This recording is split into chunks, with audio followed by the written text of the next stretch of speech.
पर्दाफाश थयो छे। भायावदर पोलीसे 9 शख्सोनी करी छे धरपकड़। कॉल सेंटर चलावी ऑर्डर लेता हता। आरोपीओ 120 રૂપિયાની દવા 1200 રૂપિયામાં વેચતા હતા। અમદાવાદથી કુરિયર મારફતે મંગાવતા દવા 2 મહિનામાં 4000 લોકોનો કર્યો હતો સંપર્ક। ડોક્ટર અને એમઆર તરીકેની આપતા ઓળખ, 8 લેપટોપ, 17 મોબાઈલ ફોન સહિતનો મુદ્દામાલ જપ્ત કર્યો છે।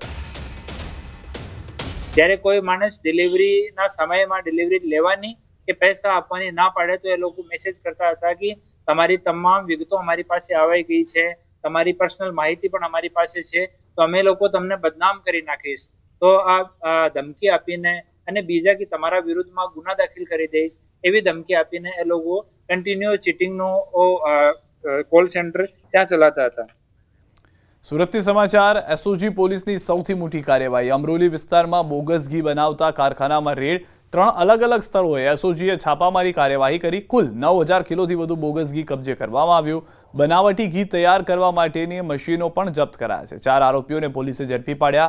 બ્રાન્ડેડ ઘીનું નકલી પેકેજિંગ કરીને માર્કેટમાં વેચાણ થતું હતું। ફૂડ વિભાગ સાથે મળી તપાસ શરૂ કરાઈ। બોગસ ખાદ્ય પદાર્થ બનાવતી ગેંગ સામે મોટો પર્દાફાશ।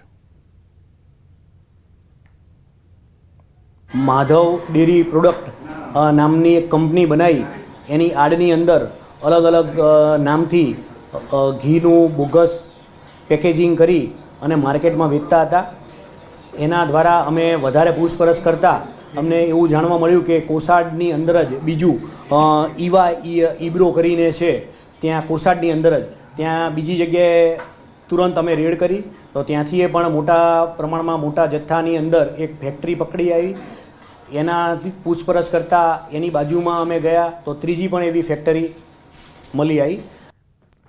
पाटणथी समाचार। कुख्यात फरार आरोपी सकंजामां। लूंट, दाड़ अने हत्याना गुनामां हतो फरार। जिल्ला एलसीबीए वेशपलटो करी आरोपीने झड़प्यो। फेरिया अने रिक्शा चालक बन्या हता पोलीसकर्मी। भूंगर अली साहेब खान संधी 4 गुनामां हतो फरार। मोडासाथी आरोपीने झड़पवामां मળી सफलता। ડીસામાં લૂંટના ગુનામાં 8 વર્ષથી હતો ફરાર। સમાચારોમાં અત્યારે બસ આટલું જ। આપ જોતા રહો ન્યૂઝ 18 ગુજરાતી।